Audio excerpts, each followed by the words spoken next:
Assalamualaikum warahmatullahi wabarakatuh. Saya Marlindra Arif Pratama dari kelas Psikologi Klinis C, NIM 200401110267 akan menjelaskan tentang apa itu skizofrenia, penyebab dan faktor, gejala, diagnosis, dan bagaimana cara pengobatannya.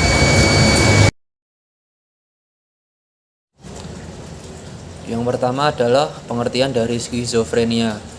Skizofrenia adalah penyakit mental parah yang mengganggu fungsi otak dan menyebabkan mereka tidak bisa membedakan antara kenyataan dan hayalan.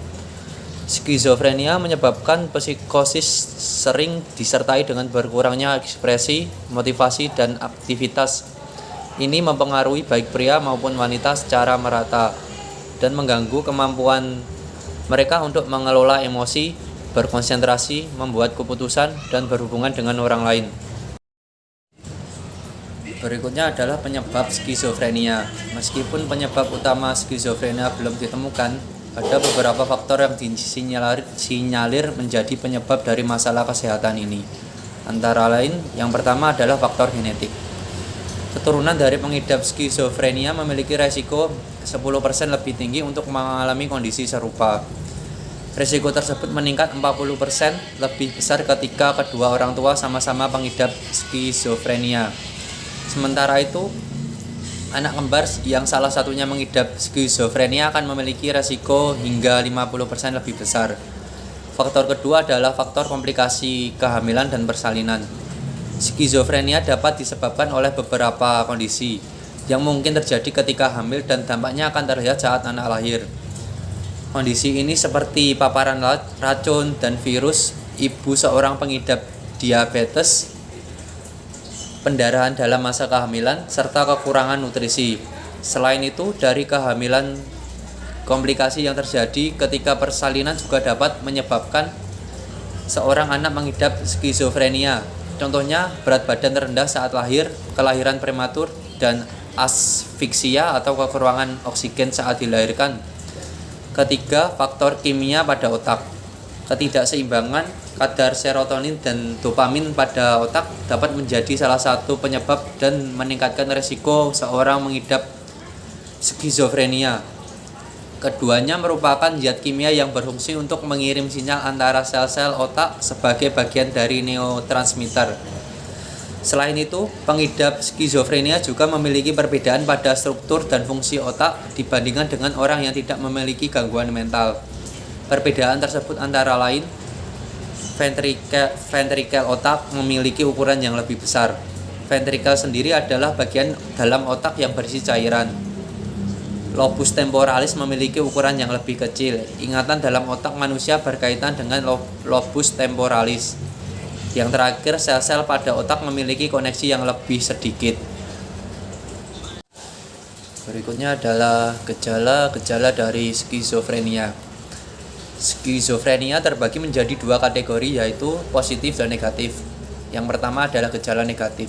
Gejala ini muncul ketika sifat dan kemampuan yang dimiliki orang normal seperti konsentrasi, pola tidur normal, dan motivasi hidup menghilang.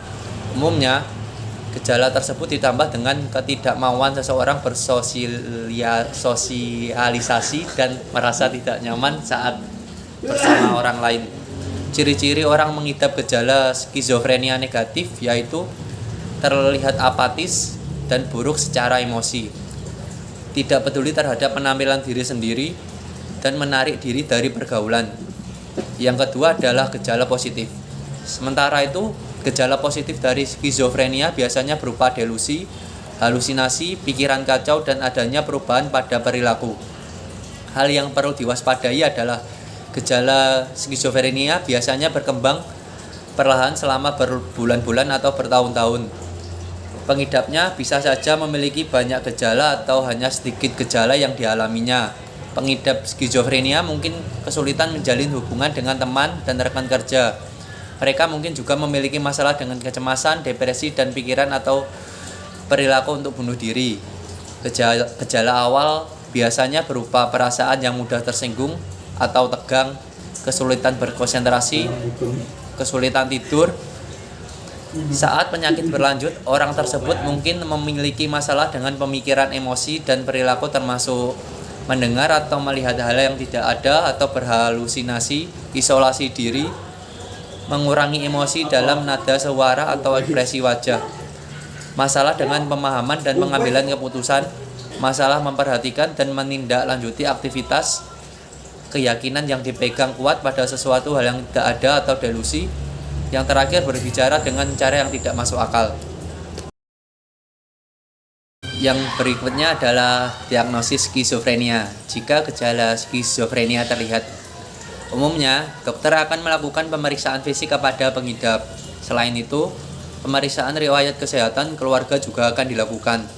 Sementara untuk pemeriksaan penunjang seperti tes darah, pemeriksaan CT scan atau MRI dapat dilakukan untuk menyingkirkan penyebab organik dari gejala skizofrenia, misalnya tumor otak atau kelainan metabolik yang memiliki gejala halusinasi seperti skizofrenia.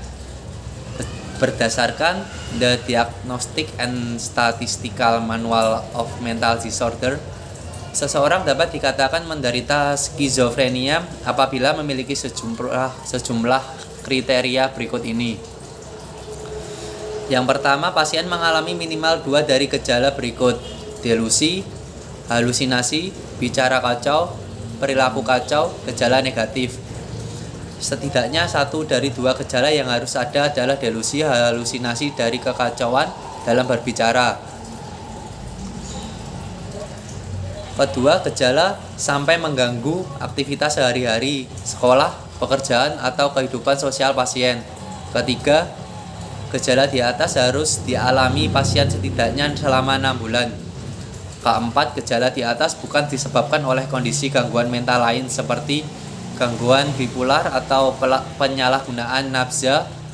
Selain itu, diperlukan juga beberapa pemeriksaan penunjang untuk diagnosis skizofrenia dan menyingkirkan kemungkinan akibat penyakit lain, yaitu tes darah lengkap, pemeriksaan fungsi hati, tiroid dan ginjal, tes kadar elektrolit, gula darah, vitamin B12, vitamin D, asam folat, dan kalsium.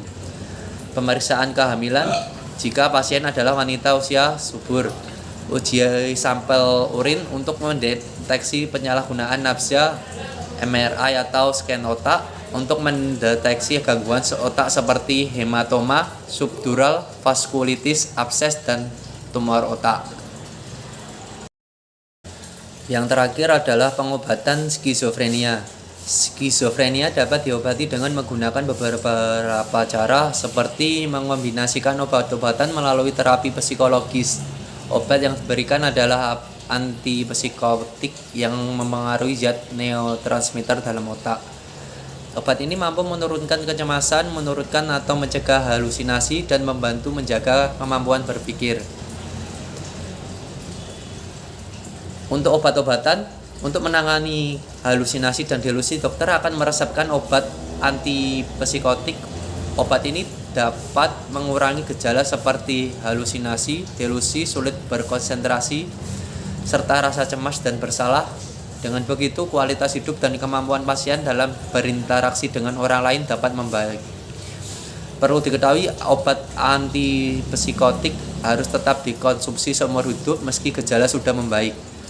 Beberapa jenis obat antipsikotik yang diberikan oleh dokter antara lain adalah klorpromazin, fluphenazin, haloperidol, aripiprazol, clozapine, olanzapine, risperidon. Berikutnya adalah psikoterapi. Psikoterapi bertujuan agar pasien dapat mengendalikan gejala yang dialaminya. Terapi ini dikombinasikan dengan pemberian obat-obatan. Beberapa metode psikoterapi yang digunakan adalah terapi individual, yakni terapi yang bertujuan untuk mengajarkan keluarga dan teman pasien cara berinteraksi dengan pasien. Salah satunya adalah dengan memahami pola pikir dan perilaku pasien. Selanjutnya, terapi perilaku kognitif. Terapi ini bertujuan mengubah perilaku dan pola pikir pasien, membantu pasien memahami pemicu halusinasi, delusi, dan mengajarkan pasien cara mengatasinya. Terapi ini bisa dikombinasikan dengan pemberian obat-obatan. Selanjutnya terapi remediasi kognitif. Terapi remediasi kognitif bertujuan untuk mengajarkan pasien cara memahami lingkungan.